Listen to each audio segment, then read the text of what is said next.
Good morning, y'all. Today is Saturday. It is June the 15th. And today at church, we're feeding the fathers Father's Day dinner. And so here, what I'm doing, I have this large steam table pan. I got it from Sam's. And here's the lid. You want to get something with the lid so you can carry it. I prefer getting it this way than getting those pans like from the Dollar Tree or whatever and having to use four of this. Okay, sorry about that. Again, y'all, it's this camera, so bear with me. Okay, so what I have here, I have the cornstarch for thickener. I had forgotten it, so I had to go get this from the Dollar Tree. I got 2 cups of sugar, a little vanilla. I got a stick. I'm about 2 tablespoons shy of 2 sticks of butter. I got a large can of peaches. And I also have these 3 cans, and these are very good from the Dollar Tree. Only thing is, these are half, so I'm going to have to, I slice them 3 times. I got 3 cans of that to go with it, because you don't want it to be too thin. And I got some ground cinnamon and ground nutmeg. And I also, when I use dishes like this, I always put just a pinch of salt, just to take that, some kind of rawness or whatever out of the vegetables. Okay. So I've drained a lot of the juice off of this big can. I don't have very much of the juice. It's actually in light syrup. So that's the 1 can, the big can. Okay, now here are the peaches that I have cut up from the Dollar Tree. You see the difference? They're darker in color. They're actually good. Only thing I find that the juice that they're stored in is more sweeter. Now all I'm going to do is add my sugar. And I'm not going to add it all at one time just because I don't like it overly sweet. There's my sugar. And here's my butter. And I really don't know if I need 2 sticks of butter either. Sometimes you can have a good dessert without overdoing the things. So it's been a long time since I made one this big. I actually made one last Sunday for dessert to try those peaches out and see how they would be. And it was a little sweet for me, but I think I put more than a cup of sugar, and I shouldn't have. Because like I said, with the juices as sweet as they are. So let's do about, I'm starting out with a stick and a half of butter, not the 2 sticks. I just want to see if it's going to be the right consistency. I'm sorry I don't have the exact measurements, but when you're using different merchandise, like the different kinds of peaches, it's hit or miss. So that's why it's good to stick with what you know. But I'm going to go ahead and fix this, add my nutmeg and sugar, my pinch of salt. Well, I'll show y'all. Honestly, for this, I don't have measurements.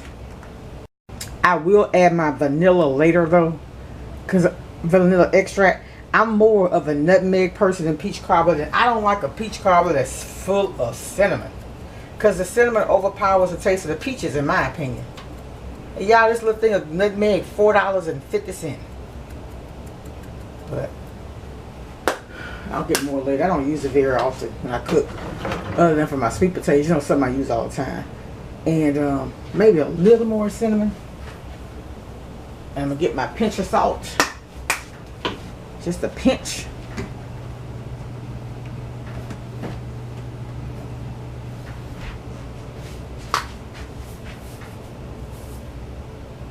That's it. That's all the salt I'm putting. Just a little. That's it.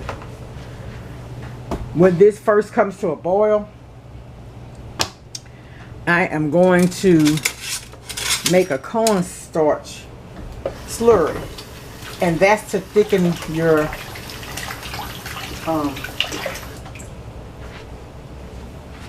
liquid. See, when you add this, the butter is going to make it extract some liquid as well. Now what I did, I poured, look at that, I got a hole in there. I poured the liquid off of the big can. It was in light syrup, but I'm gonna, and some from the small cans was at the bottom. So what I'm gonna do, I'm going to add a little of that light syrup back. Because you don't want a dry peach cobbler. And remember, this is going in a full steam table pan. And the crust that I'm going to make is the crust by Ina Garten, Garten. I'll link the recipe.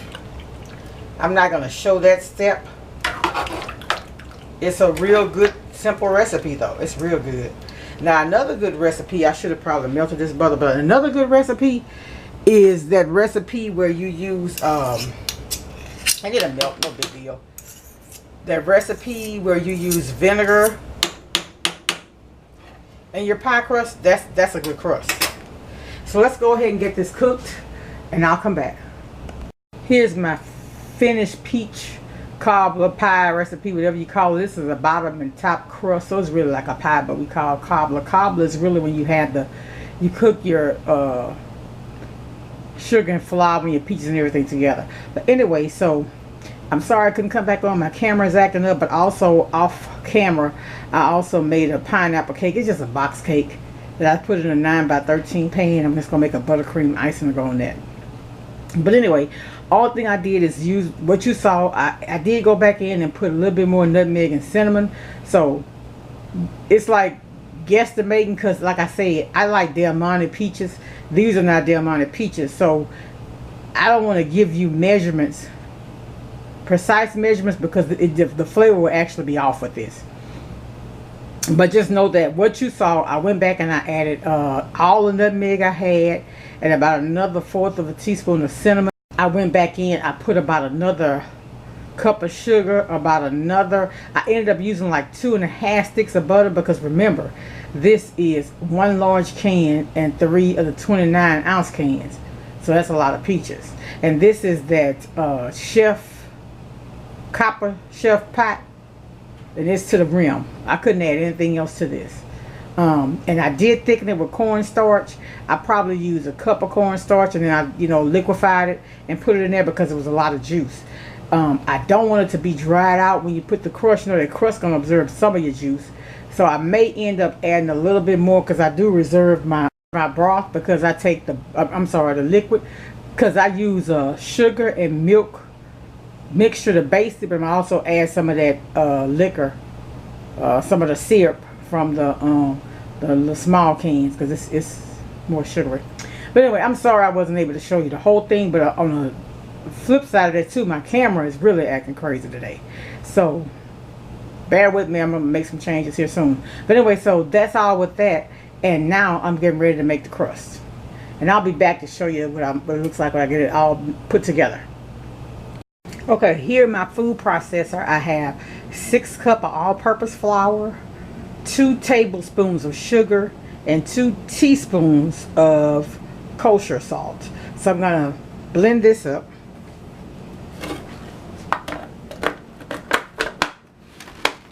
I'm just gonna pulse it.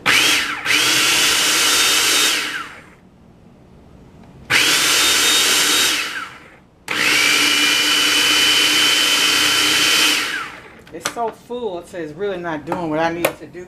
So I'm gonna go in with my hands and make sure it's mixed up real good. And this is I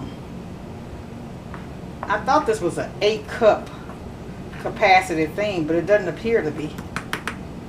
Anyway, I want to mix that up good. That's the timer for that cake I told you I was baking.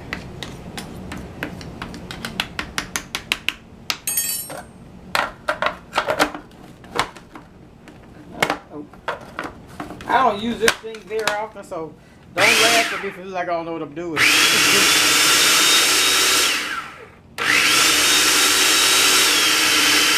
Yeah, I melted about a tablespoon of butter.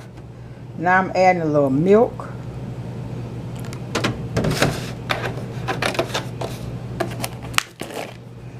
I'm doing this with one hand, so bear with me. My camera acting crazy too, y'all. I told y'all about that, so. Okay, I added a little sugar. And I'm adding a little of that juice that I had preserved. And all I'm going to do is just baste the top. I'm gonna mix this up real quick with this.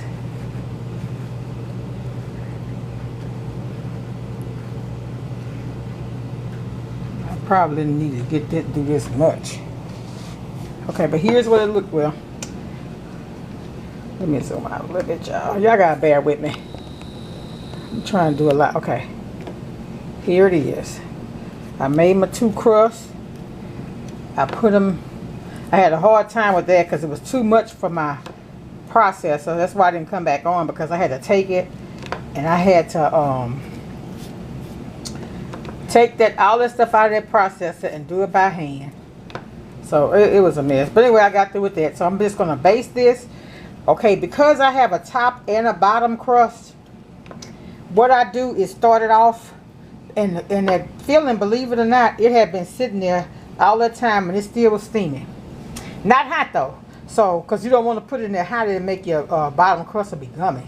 So what we're gonna do, start it off on 400 to kind of jump start that cooking on the bottom, and turn it down after about 10-15 minutes.